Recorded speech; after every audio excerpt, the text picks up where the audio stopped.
오늘 본문은 이날에라는 말씀으로 시작합니다. 이날은 어떤 날이죠? 이스라엘이 철병거 900대를 거느린 야빈과 시스라에게 승리한 날입니다. 이날에 드보라와 바락이 여호와 하나님을 찬양합니다. 2절을 보시면 영솔자들이 영솔하였고 백성이 즐거이 헌신하였으니 여호와를 찬양하라고 노래합니다. 하나님께 올리는 감사의 찬양의 제목이 이것입니다. 리더십을 발휘한 지도자들과 기쁨으로 헌신한 백성을 주셔서 감사합니다. 정말 그렇습니다. 맡은 일에 책임감을 가지고 충성하는 지체, 온 맘 다해 헌신하려는 사람은 가정과 교회의 축복의 통로입니다. 저는 교육 전도사 때부터 부목사 시절을 거쳐서 교회를 개척하여 섬기는 지금까지 제 마음에 새긴 목회의 원칙이 있습니다. 하는 자에게 집중하자. 하지 않으려는 사람에게는 왜 하지 않습니까? 혹은 좀 해주면 안 되겠습니까? 하고 매달리지 않았습니다. 물론 권면은 했지요. 그러나 2번 말하진 않았습니다. 개척을 시작할 때 하나님께 제가 드린 기도가 있었기 때문입니다. 저는 여러 기도 중에 이런 기도를 하나님께 드렸어요. 하나님, 저는 일꾼이 없으면 하지 않겠습니다. 이 일을 위해서 사람을 끼워 넣지 않겠다는 다짐이었습니다. 이 기도는 지금도 동일합니다. 사람이 없으면 일을 만들지 않았습니다. 일을 만들어 놓고 혹은 해오던 일을 계속하기 위해서 그 일을 위해서 사람을 찾지는 않았습니다. 하나님이 일꾼을 주시면 거기에 맞춰서 일을 했습니다. 일꾼이 없으면 하던 일일지라도 그만두었습니다. 어떻게 여러분이 평가할지 모르겠지만 분명한 것 하나는 저는 한 번도 일꾼 없음에 불만하지 않았습니다. 하나님, 우리 왜 일꾼이 없습니까? 불평하지 않았습니다. 왜냐? 워낙에 일이 없었거든요. 지금도 그렇지만 우리 교회는 격렬하게 일이 없지 않습니까? 이렇게 일을 하지 않아도 되는가 싶을 정도로 우리는 일을 하지 않았습니다. 그런데 참 감사하게도 하나님은 지금까지 제게 좋은 동력자들을 보내주셨습니다. 또 그분들과 함께, 여러분과 함께 하나님의 일을 그때그때 맞추어서 일했습니다. 그래서 언제나 저는 충성하시는 분들에게 감사드리고 하나님을 찬양합니다. 성도 여러분, 우리가 지금까지 그랬지만 하나님, 우리가 이런 일도 하고 저런 일도 하고 이렇게 일을 많이 해요 가지고 하나님께 감사하는 게 아니라 하나님, 동력자 주셔서 감사합니다. 하나님, 충성하는 저 사람으로 인하여 감사합니다. 그렇게 감사하는 하나님의 사람이 되었으면 좋겠습니다. 하나님께서는 하려는 사람을 복 주십니다. 믿음으로 헌신하려는 사람을 통해서 공동체를 풍성하게 하시고 충만하게 하십니다. 자, 사사 드보라가 바락 장군을 선봉에 세우고 이스라엘의 모든 지파들에게 소집 명령을 내렸습니다. 이제 가나안과 전쟁을 할 터인데 다 이 전쟁에 참여하십시오. 드보라의 이 요청, 이 간절한 요청에 즉각적으로 아멘한 지파들도 있지만 노라고 거절한 지파들도 있었습니다. 자, 14절에는 참여한 지파들이 나와요. 에브라임, 베냐민, 므낫세, 여기서 마길이라고 나왔는데요. 마길은 므낫세 지파의 한 가문입니다. 스불론 지파가 참여했습니다. 자, 에브라임에 대해서 이렇게 얘기해요. 에브라임에서 나온 자들은 아말렉에 뿌리 박힌 자들이요. 여러분, 우리가 오늘 5장을 읽었는데 이게 어려워요, 사실은. 그죠? 이게 시라서 더 어렵습니다. 지난 시간에 했던 4장은 쉽잖아, 이야기니까. 근데 이렇게 시 같은 건 굉장히 어려운 거예요. 그래서 참 해석하기가 어렵습니다. 자, 에브라임에서 나온 자들은 아말렉의 뿌리 박힌 자들이요. 여기에 대한 해석이 참 분분하더라고요. 그런데 저는 두 가지로 해석해야 된다고 생각합니다. 첫째는 에브라임이 아말렉이라는 아주 강력한 부족에게 승리한 후에 그들을 쫓아내고 이제 겨우 정착해서 안정을 찾으려는 상태였다는 얘기예요. 그러니까 그 힘든 전쟁을 그치고 이제 좀 뿌리 좀 내려볼까 하는 그 순간에 드보라의 요청이 있었는데 그 어려운 순간에도 에브라임은 아멘 했다는 거예요. 또 하나의 해석은 이렇습니다. 전쟁이 아직 끝나지 않은 거예요. 에브라임이 계속해서 아말렉과 전쟁 중인데 그래서 아말렉에게 뿌리가 박혔다는 거예요. 이게 무슨 말이냐면 우리 표현으로 하면 아말렉에게 발목이 잡혔다는 뜻입니다.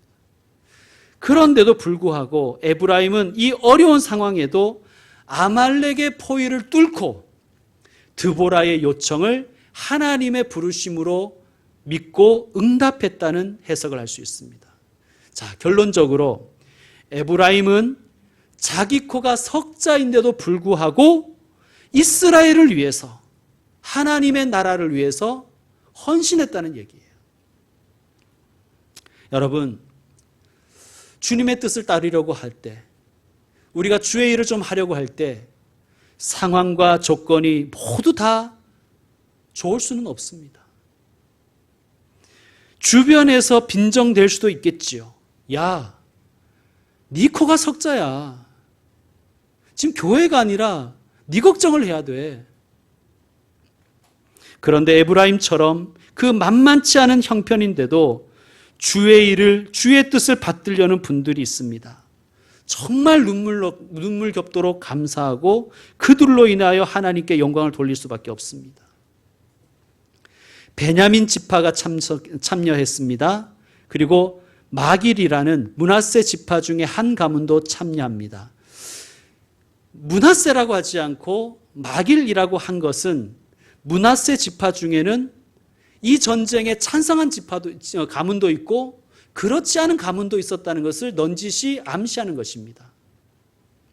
스불론도 동참했고 15절을 보면 이사갈도 전쟁을 위해 연합했어요. 이렇게 참전한 지파들도 있었지만 반면에 드보라의 요청, 하나님의 부르심에 불순종한 지파도 있었습니다. 르우벤과 길르앗과 단과 아셀 지파입니다. 자, 15절은 제가 읽고 16절은 여러분 읽겠습니다. 이사갈의 방백들이 드보라와 함께하니 이사갈과 같이 바락도 그의 뒤를 따라 골짜기로 달려 내려가니 르우벤 시냇가에서 큰 결심이 있었도다.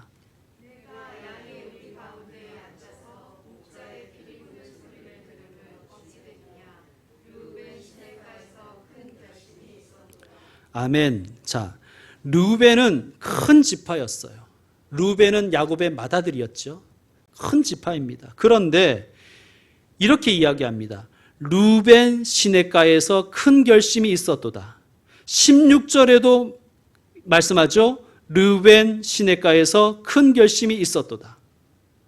성경은 강조할 때 반복합니다. 예수님도 중요 말씀하실 때 내가 진실로 진실로 너희에게 이르노니라고 말씀하셨죠. 히브리인들의 강조법입니다. 자, 공동 번역 성경이 이 부분을 이렇게 번역했어요. 이 번역이 전 좋은 것 같아요. 르우벤은 냇물가에 모여서 끝도 없이 토론이나 벌이는구나. 르우벤 지파는 드보라의 소집 요청이 있었을 때 자 모입시다 해서 토론만 했다는 거예요. 겁나 토론만 하는 거예요. 야, 우리 전쟁해야 되나 말아야 되나. 한다면 어느 정도의 규모를 좀 보내야 될까. 한다면 어떻게 싸워야 되나. 막 열심히 토론을 하고 큰 결심을 했는데 어떤 결심이었습니까? 참전하지 말자. 참 대단한 결심이죠. 뭐 이런 걸 이렇게까지 해서 결심을 합니까? 하지 말자는 것을 가지고. 그 많았던 회의와 토론, 그 열띤 회의가 그저 전쟁에 참여하지 않을 명분을 쌓는 것뿐이었습니다. 야, 우리가 해봤는데, 우리가 좀 이렇게 다 모여서 생각해 봤는데, 우리가 얘기를 했는데, 다들 반대를 합니다. 나는 좀 하고 싶었는데 다 반대 안 해요.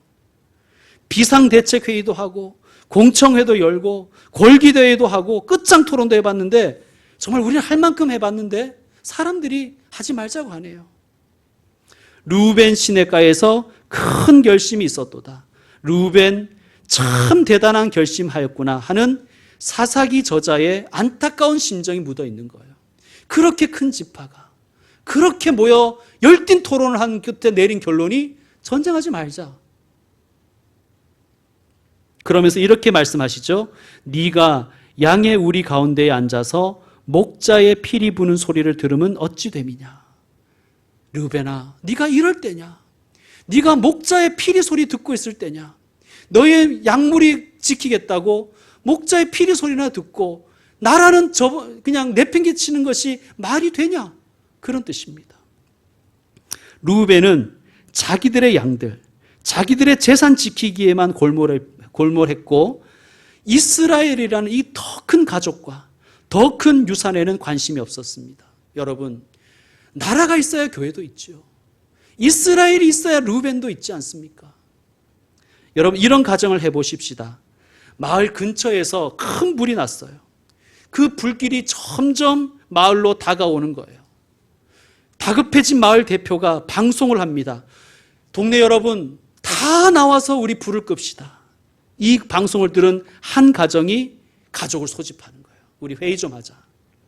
야, 우리 불 끄러 나갈래 말래? 나가면 누가 가야 될까? 간다면 뭘 좀 들고 가야 될까? 그 긴 토론 끝에 결론을 내렸습니다. 우린 안 간다. 왜? 우리 집안에 이게 지켜야 될 게 많기 때문에 우린 갈 수가 없다는 거예요. 여러분, 동네에 불이 났는데 그 집만 안전할 수는 있습니까? 그 집이 할 수 있는 모든 방법을 동원해서 동네에 급한 불을 꺼야지요. 그래야 자기 집과 자기 재산도 지킬 수가 있는 것 아니겠습니까? 물론 회의는 필요합니다. 토론이 있어야지요. 그런데 회의가 생산적인 결론, 발전적인 방향으로 가야 할 것입니다. 그런데 우리는 때로 안 할 명분을 찾기 위해 회의할 때가 있어요. 아니면 회의를 위한 회의를 할 때가 있어요. 우리 교회는 개척 때부터 지금까지 모든 것을 회의를 통해 의논하고 결정해 왔습니다.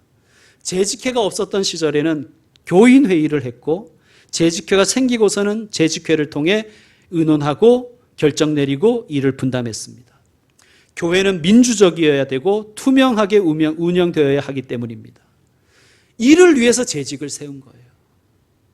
재직에게 있어서 재직회 참석은 선택사항이 아니라 의무사항입니다. 지금까지 잘 참석하셨던 분들을 칭찬합니다. 앞으로도 열심히 참석해 주십시오. 그동안 참석하지 못한 분들, 여러 가지 사정이 있었겠지만 격려하며 권면합니다. 참석이 헌신이에요. 더 나아가 회의는 교회가 유익을 얻도록 결론을 내야 돼요. 그리고 교회가 하나 될 수 있도록 결론을 내야 되고, 그리고 발전적인 방향으로 결론이 내려져야 됩니다. 계속해서 17절을 보시면 길르앗은 요단강 저쪽에 거주하며, 길르앗도 므낫세 지파의 한 가문이에요. 아까 마길처럼 말이죠. 므낫세 지파는 특이하게도 요단강을 사이에 두고 요단강 이쪽, 즉 이스라엘 쪽에도 땅이 있었고 요단강 건너에 그 모압 쪽에도 땅이 있었습니다. 양쪽에 다 땅이 있었던 거예요. 그런데 이 길르앗은 요단강 건너편에 있었어요. 그러다 보니까 길르앗은 정말 강 건너 불구경하는 거예요. 남의 일처럼 생각하는 거예요. 이스라엘의 전쟁이 났는데 자기 일이라고 생각하지 않는 거예요. 강 건너 불구경합니다. 단 지파도 참전하지 않았습니다. 단은 배에 머무름이 어찌 됨이냐. 단 지파는 해상 무역을 많이 했다고 해요. 그러니까 돈 버느라 바빠서 하나님의 일은 대수롭지 않게 생각하는 거예요. 여러분, 단지파의 이 무역에 있어서 주요 고객은 누구였을까요? 가나안 사람들이었습니다. 그러니까 단지파는 우리나라 일제강점기 때 친일파 같은 짓을 했다는 거예요. 친가나안파. 돈이라면 민족도 팔아먹고 나라도 팔아먹는 사람들이었습니다. 단지파는 세상적으로는 출세했는지 모르겠습니다. 그러나 영적으로 볼 때는 그는 실패했습니다. 사랑하는 성도 여러분, 저는 여러분이 세상에서도 성공하기를 빕니다. 그러나 우리가 세상에서 아무리 성공해도 하나님의 나라와 의를 망각해버리면 그런 성공은 하나님 눈에는 실패일 뿐입니다. 계속해서 아셀에 대해서는 이렇게 얘기합니다. 아셀은 해변에 앉으며 자기 항만에 거주하도다. 아멘. 이것도 좀 어려워요. 세번역 성경이 이렇게 번역했습니다. 어찌하여 아셀은 바닷가에 앉아 있는가? 또 그 부둣가에서 편히 쉬고 있는가? 그러니까 아셀은 뭐 많이 힘든 일이 있었는지 모르겠지만 나라에 전쟁이 났는데 자기들은 해변에서 휴가를 보내고 있는 거예요. 우리에게 필요한 것은 나라가 아니야. 우리에게 필요한 것은 휴가야. 힐링이야.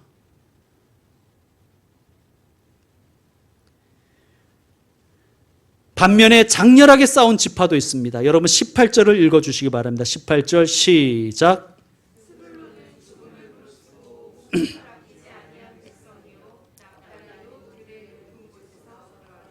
아멘.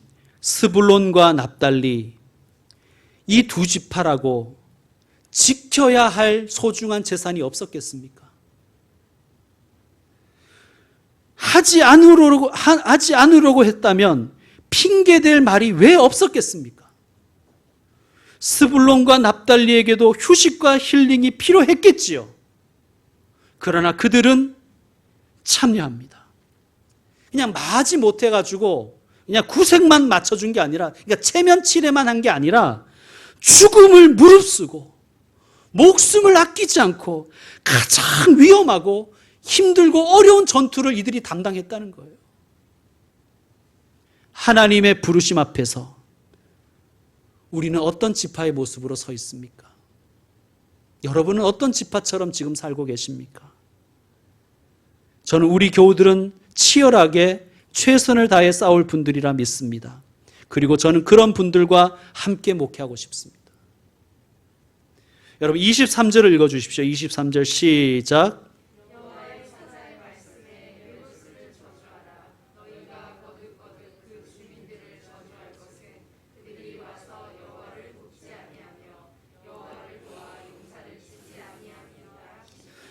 아멘.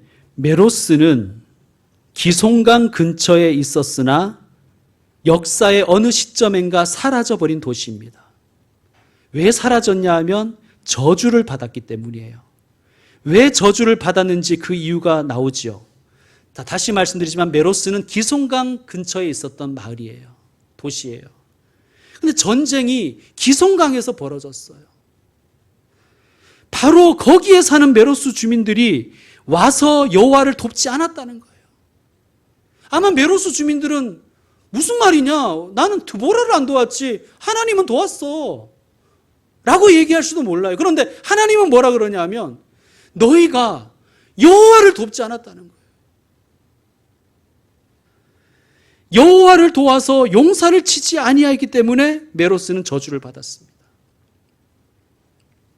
그런데 24절에는 이런 메로스 주민들과 대조적인 한 사람이 나오는데 바로 겐 사람 헤베레안의 야엘이라는 여인입니다. 우리 지난 시간에 배웠죠? 야엘은 이방인이었어요. 이스라엘 사람이 아니에요. 자, 그러므로 야엘에게는 이 전쟁에 참여할 의무가 전혀 없어요. 그리고 그 누구도 야엘 같은 여인에게, 이방 여인에게 우리도 함께 싸웁시다라고 권하지도 않았을 것입니다. 기대도 하지 않았겠죠. 그들은 이방인을 개처럼 여겼거든요. 심지어 야엘은 야빈과 시스라를 돕는 것이 자기에게 더 유익입니다. 그러나 야엘은 주님의 전쟁에 참여하죠. 왜요? 세상 유익보다 하나님이 소중하기 때문입니다. 세상의 이득보다 하나님 나라의 유익이 더 중요하다고 생각했기 때문입니다. 자기 장막보다 하나님 장막이 더 중요했기 때문입니다. 그래서 그는 자기 장막에 피를 흘리죠. 하나님을 위해 기꺼이 손해를 감수했다는 뜻입니다. 여러분은 어떻습니까? 하나님의 장막, 주님의 몸된 교회를 위해서 여러분의 장막에 피를 묻힐 각오는 있습니까? 아니면 내 장막이 중요하지. 하나님 장막이야 목사님이 알아서 하겠지.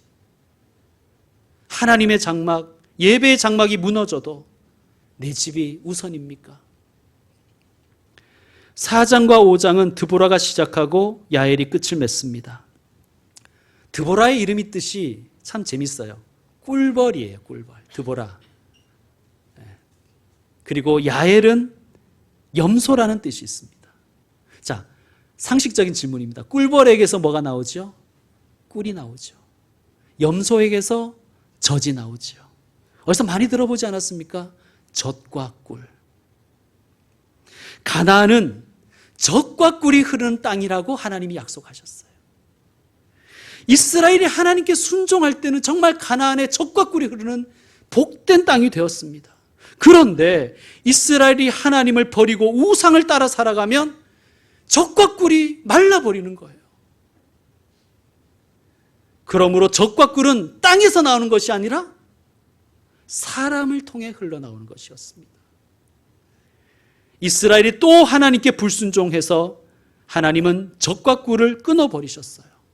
그러나 그때 드보라라는 여인과 야엘이라는 여인이 하나님께 모든 것을 헌신했을 때 하나님은 그 여인들을 통해서 다시 이스라엘의 젖과 꿀을 보내주신 거예요. 성도 여러분, 저와 여러분 한 사람 한 사람이 젖과 꿀의 통로입니다. 어디 특별히 젖과 꿀이 흐르는 땅이 따로 있는 게 아니에요. 내가 젖과 꿀의 통로입니다. 그리고 우리 교회는 이 땅에 하나님의 젖과 꿀을 흘려보내도록 세우신 하나님의 통로입니다.